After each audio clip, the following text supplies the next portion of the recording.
Verse 37 says, in all these things we're more than conquerors. But how do I get to being more than a conqueror? As it is written, for thy sake we are killed all the day long. We are accounted as sheep for the slaughter. Death is before life. Death is before victory. My brother, when you hang on that cross and stay on that cross, you'll defeat all the powers of hell.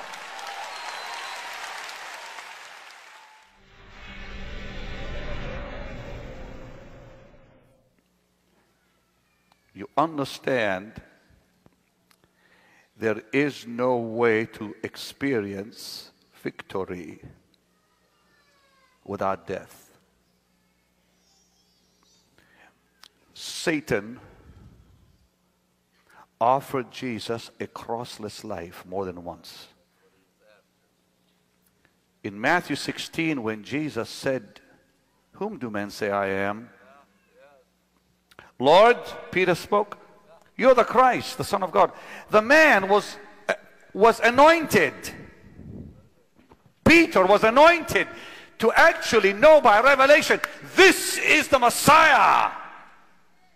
And Jesus said, flesh and blood had not revealed this to you, but my Father. And the next thing you see, he looks at Jesus and says, after the Lord had said to him, I'm going to the cross. No, not you, Lord. You're not going. Get behind me, Satan, he said. You know what is so shocking? The enemy came first on the mount of the temptation and said to Jesus, I'll give you the world. You don't need to go to the cross. Just worship me, I'll give it to you. You don't have to die. I'll give you the world and the glory of the nations. You don't have to receive a thing by going to the cross. All you got to do is just bow before me and I'll give it to you for free. And Jesus said, no. Get behind me, Satan. Then the devil said, well, since he refused me, maybe I'll use Peter. I'll use his closest friend. So Peter says, Lord, no, not you. You're not going to the cross. Get behind me, Satan. He says that again. And while Jesus was on that cross, they said, if you're the Son of God, come off that cross. That's the third time the devil offers him a crossless life. Listen to me, my brother. Listen to me, my sister.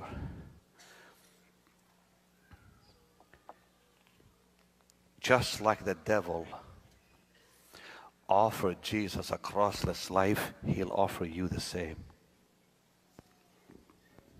He'll tell you, I'll give it to you. You don't have to die. No, my friend.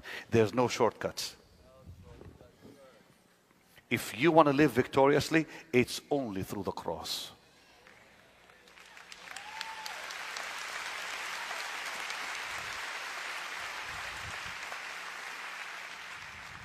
And the Bible tells us in Romans 6:6, we are to share in his death. In Galatians chapter 5, it also tells us the same. In Galatians 2:20, it tells us the same. I am crucified with Christ, it says. We are commanded to share in his death. When we decide to live this kind of life, the battle really begins. Psalm 118:27 says, bind the sacrifice with cords, even to the horn of the altar, which means sanctification is an ever increasing participation in the Lord's death. It's the only place Satan cannot touch you. The only place you're safe is on that cross. Listen to me. Jesus said, if any man will come after me, let him deny himself, take up his cross and follow me. The devil offered him 3 times a crossless life, and Jesus said no. No shortcuts. What the devil offered him, he'll offer you. My brother, my sister, there's 2 ways. The devil's way or God's way. The devil's way will bring complete destruction. God's way will bring victory.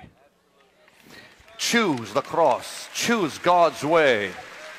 Deny self. Say no to the flesh. Let the old man die and stay dead. We must participate in his death. Romans 6:6, Galatians 2:20, and other scriptures. And the Bible tells us something most remarkable. Listen to this. We all want to be conquerors. We all want to have victorious lives. Listen to what the Bible has to say. Who shall separate us from the love of Christ? Shall tribulation or distress or persecution or famine or nakedness or peril or sword? As it is written, for thy sake we are killed all the day long. We are accounted as sheep for the slaughter. Nay, in all these things we are more than conquerors through him who loved us. I'm persuaded that neither death nor life nor angels nor principalities nor powers nor things present nor things to come nor height or depth or any other creature shall be able to separate us from the love of God which is in Christ. Wait a minute. Who shall separate us from the love of Christ? He asks, shall tribulation, distress, persecution, famine, nakedness, peril, sword? Now you think he'll jump right over to verse 37 and says, nay, in all these things we're more than conquerors. No, he doesn't. Right between the question and the answer is the cross. Listen to what I'm telling you. He asks a question. Who shall separate us from the love of Christ? He asks. Shall tribulation? How about distress? How about persecution? How about famine? How about nakedness? Or peril? Or sword? Now, he could have jumped straight over to verse 37 and said, nay, in all these things we're more than conquerors, but he doesn't. Why? Because Paul the Apostle by the Spirit knows the only way to conquer is through Calvary. That's why verse 36 is right in the middle. Verse 35 says, who will separate us from the love of Christ? Distress, tribulation, nakedness, peril, sword. Verse 37 says, in all these things we're more than conquerors. But how do I get to being more than a conqueror? As it is written, for thy sake we are killed all the day long. We are accounted as sheep for the slaughter. Death is before life. Death is before victory. My brother, when you hang on that cross and stay on that cross, you'll defeat all the powers of hell.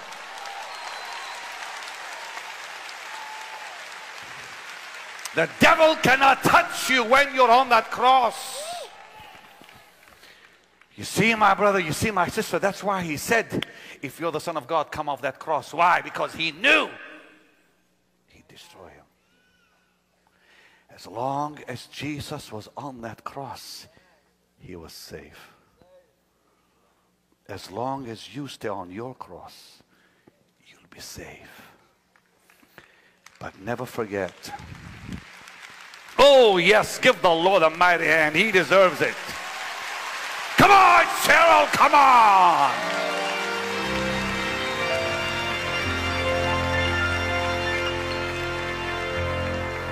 The cross produces conquerors. How many here want to be conquerors over sin? Come on. Lift your hands way up high, way up high. He said, sin shall not have dominion over you. But when did he say it? After he said what? You know, we all want sin to not have dominion over us. But before that happens, he said, let not sin reign in your mortal body. Don't obey it.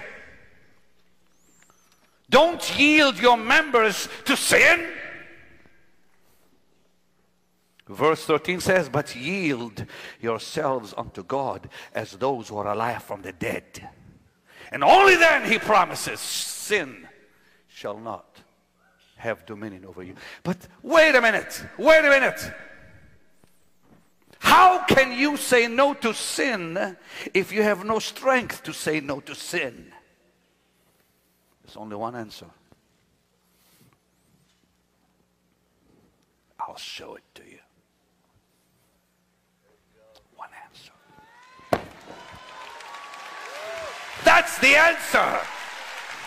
That's the answer. I said that's the answer.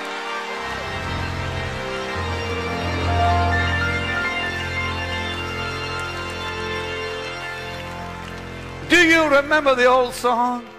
What a friend we have in Jesus. Come on. Oh, a sin and griefs to bear. Just softly, just softly, just softly now.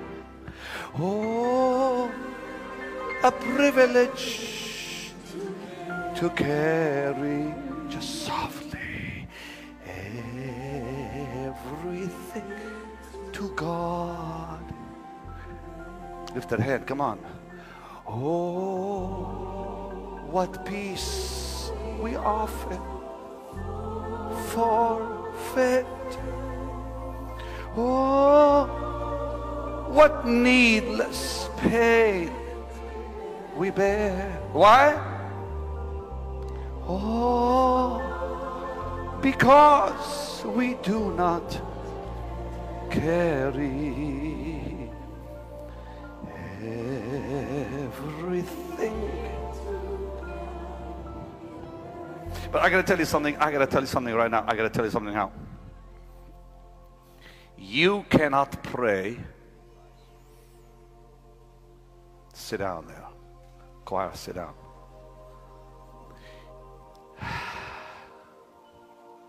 You cannot pray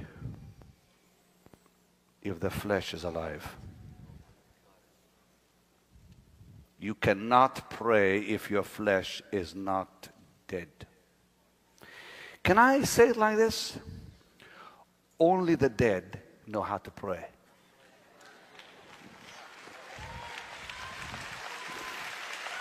You understand what I just said? If you do, put your hands way up high. Yeah, because the living don't know how to pray. So what do you mean? I mean when the flesh is alive, the flesh does not know how to pray. The flesh only utters words. And when the flesh dies, the spirit comes alive. Then you really pray. So how do we kill the flesh? How does the flesh die? I'll tell you how. They that wait upon the Lord shall renew their strength.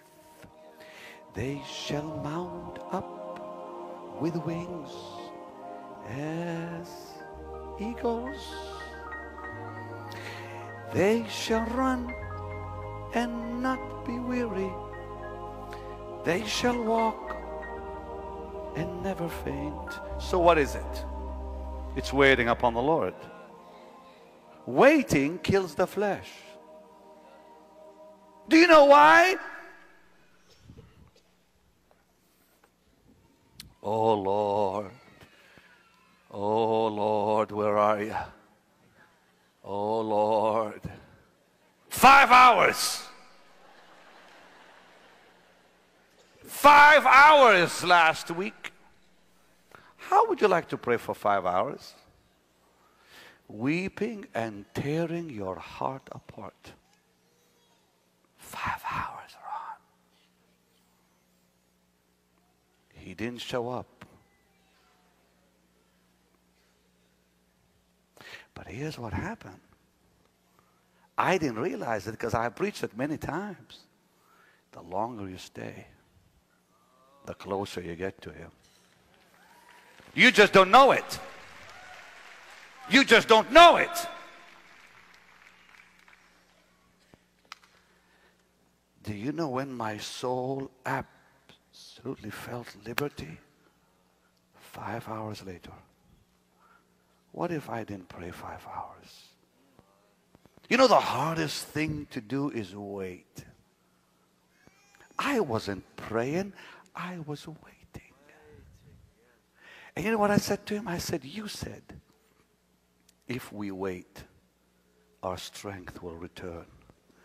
I am not going till my strength comes back. That's what I said to him. I was willing to stay 10 hours, 20 hours. I thought, dear God, if prayer can bring Peter out of prison, it can bring me out of prison.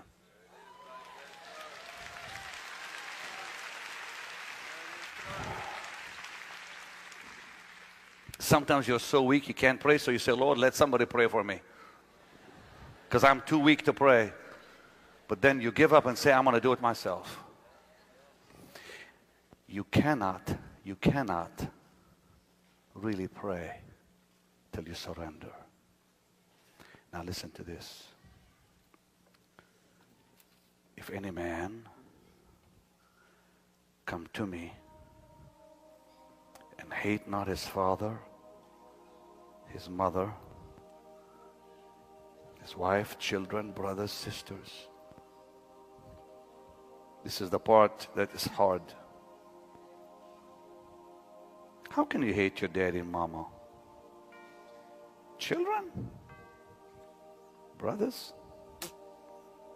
Well, I don't know about hating brothers. Maybe sometimes you're angry with them. Sisters? Yea, your own life. You cannot be my disciple. Lord, just a second. If any man come to me, and if that man doesn't hate his father, his mother, his wife, his children, his brothers, his sisters, and his own life, he cannot be my disciple. Impossible. Whosoever doth not bear his cross, come after me, cannot be my disciple. How many want to be real Christians? Come on, how many of you want to be real Christians? Put your hands up high. That's the price. What does he mean?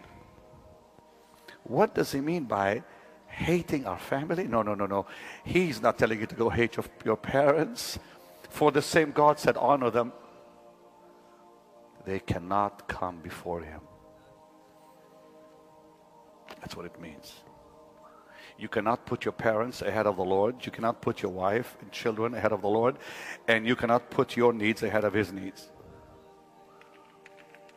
He comes first.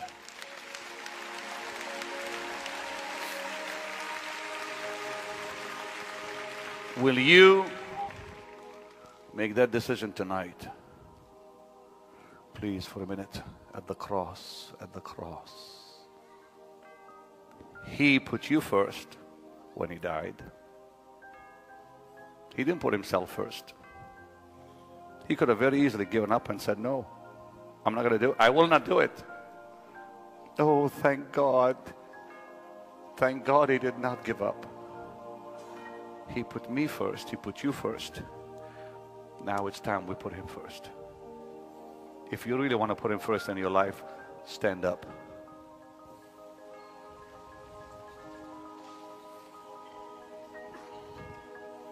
Bring the candles, please, the Let's get ready for communion. Come on, gentlemen.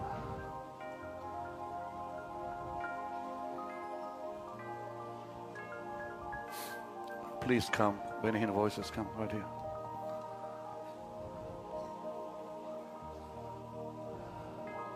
Lift your hands and love him and tell him he's number one in your life. Tell him that. Say Jesus. Say it out loud, Jesus. Be all in all in my life. Be number one in my life. Dear Jesus,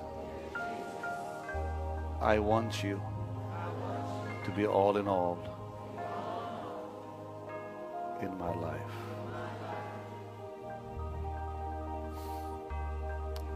Minister, will you please minister to us?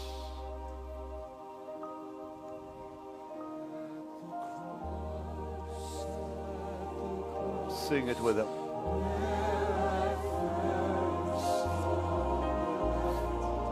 And the burdens of my heart rolled away. It was there by faith. It was there by faith. I received my sight, and now I am happy. Oh, lift your hands, sing it, lift your voices. At the cross, where I first saw the light, and the burdens of my heart rolled away, all away. It was there by faith. I received my sight, and now I am happy. Oh, every voice, every instrument.